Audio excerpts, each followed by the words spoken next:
Welcome, my dear students of class 6th.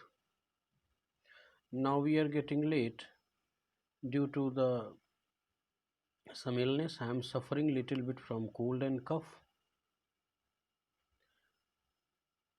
It doesn't mean I am suffering from corona. No, I am just suffering from a casual cold and cough. So this is turn to attempt the exercises of this chapter number 2. That's the sun and its wonder. Okay, student. Now see.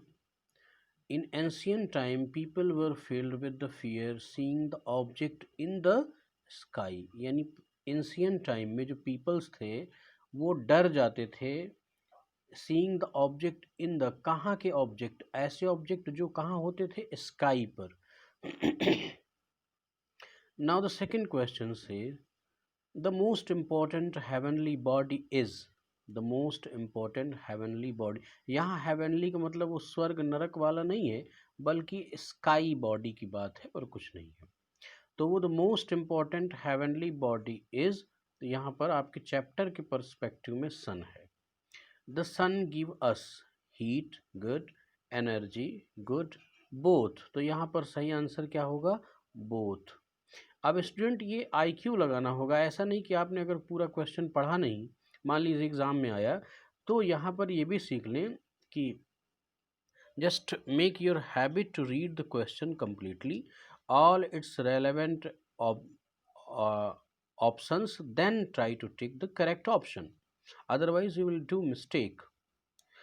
No one can live on the sun because it is very, यानी कोई भी सन में नहीं रह सकता क्योंकि ये uneven है. ऐसी तो कोई बात नहीं. फ्लैट है ये भी बात नहीं. इवन है ये भी कोई बात नहीं. हॉट, हॉट क्योंकि वो बहुत हॉट है, बहुत गर्म है. तो लगभग लगभग कितने डिग्री सेल्सियस बताया गया कि लगभग लगभग उसका 6000 डिग्री सेल्सियस टेम्परेचर है student. No, that's so hot. Now see the question number 5th. Long ago dead plants and animal buried in the ground changed into, यानी बहुत समय पहले जो प्लांट्स और एनिमल थे ये डेड हो गए थे, और ब्यूरीड मतलब दफन हो गए थे. कहाँ पर? ग्राउंड में. और बदल गए थे कैसे? मतलब देखो हुआ क्या था, बहुत वर्षों पहले जब आप कार्बनीफेरस, जब आप जियोग्राफिकल टाइम स्केल पढ़ेंगे, जियोग्राफिकल टाइम स्केल, तो उसमें आपको एक युग मिलेगा, एक इरा मिलेगा, कार्बनीफेरस. कार्बनीफेरस. तो ये कार्बनीफेरस युग में चर्नियन हलचल हो जाती है. चर्नियन हलचल, पृथ्वी में ऐसे हलचल हो जाती है जिसका नाम चर्नियन हलचल बोला गया. तो उस हलचल में बहुत सारे पेड़ पौधे जीव जंतु सब दब गए, डेड हो गए. अब क्या हुआ कि उनकी बॉडी से ही जो फॉसिल बना, उनसे ही जिन चीज़ों का जन्म होता है वो है कोल. तो ध्यान रखें, आयरन नहीं, वुड नहीं, कॉपर नहीं, कोल है. कोयला, कोयला और प्राकृतिक गैसें कार्बनीफेरस टाइम की, इरा की जो हलचल होती है उसी से दबे हुए जीवाश्मों से बनते हैं. तो अगला क्वेश्चन देखते हैं. The moon travel round the earth in about, लगभग लगभग कितने दिनों में मून अर्थ का राउंड करते हैं? अच्छा स्टूडेंट ध्यान रखें, यहाँ मून किसको रिवॉल्व करता है? अर्थ को, कि सन को नहीं, अर्थ को. क्योंकि मून आपका सैटेलाइट है. किसका? अर्थ का. यस, अर्थ का सैटेलाइट है. तो स्टूडेंट यहाँ पर एक छोटा सा काम और कर लें, ये आप एज अ होमवर्क लिख लें. Right, write name of other planets. जो अदर प्लैनेट्स हैं, other planets, other planets satellite. जो अदर प्लैनेट के सैटेलाइट्स हैं, जैसे आप देखेंगे जितने भी प्लैनेट हैं हमारे पास, उनमें देखेंगे कि शनि के, बृहस्पति के यानी जुपिटर के, सटर्न के और यूरेनस के, नेपच्यून के, जिनके जिनके भी हैं, हम देखेंगे मरकरी के, वीनस के क्या हैं कि नहीं, अर्थ के, मार्स के। तो जिनके जो भी हैं वो आप अपने ज्योग्राफी के बुक्स और गूगल बाबा की मदद लेते हुए इस चीज़ को एज अ होमवर्क करें, बहुत ही अच्छा नॉलेज आपका ग्रो करेगा। तो moon is a satellite of earth. तो ये कितने दिन में? लगभग 28 डेज में। अब देखिए student, fill in the blanks. ये बिल्कुल हू बहू आपकी लाइनें आपके चैप्टर से पिकअप कर ली गई हैं, तो आप इसको बेहतर ढंग से कर सकते हैं। That is your homework. Now reach at the exercise number C. इसमें ट्रू एंड फॉल्स के अकॉर्डिंग हमें टिक करना है। The sun is extremely hot, बिल्कुल सही। The moon has its own light, नहीं भाई, कैसे पाता है light? Moon gets light through sun. The earth does not revolve around the sun, अरे इतनी गलत बात, ये तो निहायत गलत बात है। अर्थ सन के चारों तरफ रिवॉल्व करती है और डज नॉट यहाँ पर लगा दिया तो ये स्टेटमेंट गलत हो गया। Pole star does not change its place, ये बिल्कुल सही बात है। The pole star is not useful to sailor, fisherman etcetera, बिल्कुल गलत बात है। पोल स्टार इज यूजफुल, वो यूजफुल होता है, लेकिन यहाँ पर क्या बोल रहा है? नॉट यूजफुल, तो ये गलत हो गया। अब स्टूडेंट हम लोग इसके कुछ क्वेश्चन आंसर को करेंगे। तो देखिए क्या है question answer. Exercise number D ये कहती है कि who give us light and heat. तो आपके चैप्टर के पर्सपेक्टिव में sun gives us light and heat, that's enough. The second question क्या कहता है?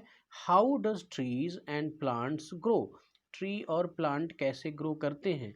तो आंसर इसका लिखिए, through the sunshine, through the sunshine यानी जो सूर्य के का प्रकाश मिलता है, थ्रू द सनसाइन, या लाइट ऑफ सन भी कर सकते हैं, कोई प्रॉब्लम नहीं। Through the sunshine plants make their food, plants make their food and grow, अपना भोजन बनाते हैं प्लांट, किसकी वजह से? सनसाइन की वजह से, और फिर ग्रो करते हैं। इतनी बात लिख दें, दैट्स एनफ।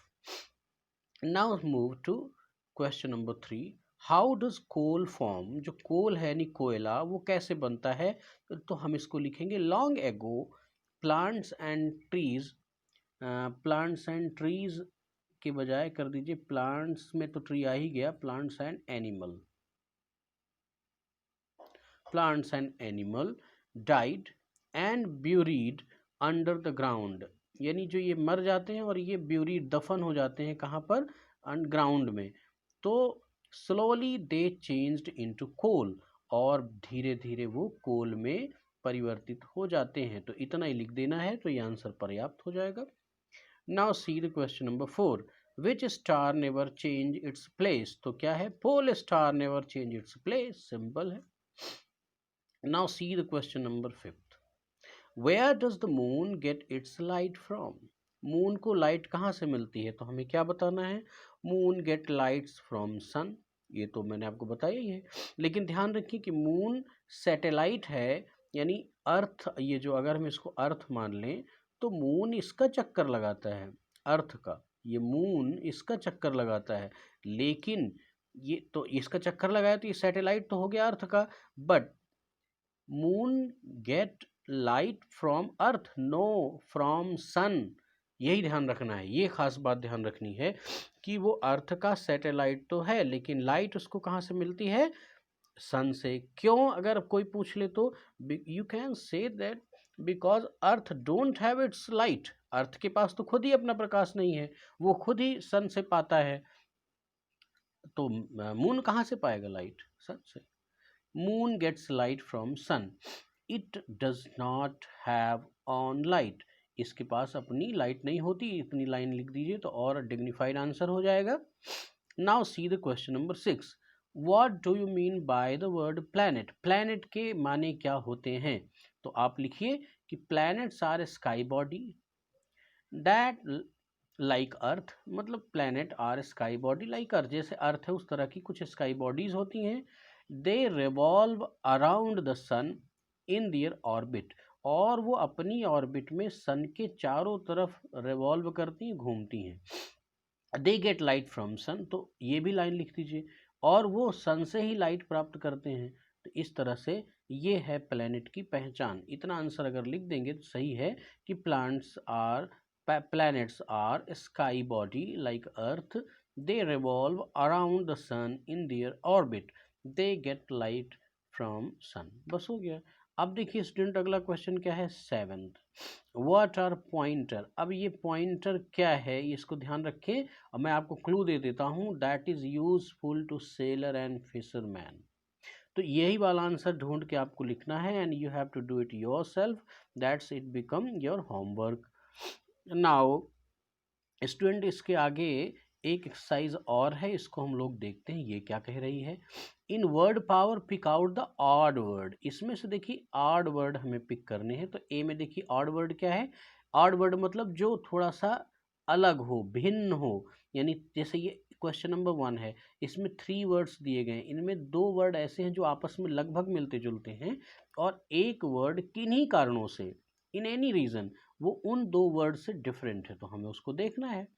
अच्छा चलिए देख लेते हैं।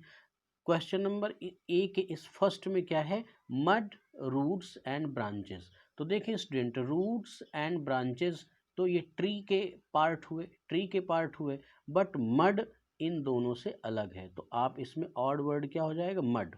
अब देखिए सेकंड क्या कहता है कि ब्यूटीफुल, प्रेटी, इंटरेस्टिंग। अब देखिए ब्यूटीफुल भी सुंदरता के लिए है, प्रेटी भी सुंदरता के लिए यूज होता है, बट इंटरेस्टिंग नहीं है, इंटरेस्टिंग यहाँ पर अलग है, तो इसका सही ऑड वर्ड क्या हो जाएगा, इंटरेस्टिंग। अब क्वेश्चन नंबर 3 देखिए, इसमें क्या है, टेबल, चेयर एंड बर्ड।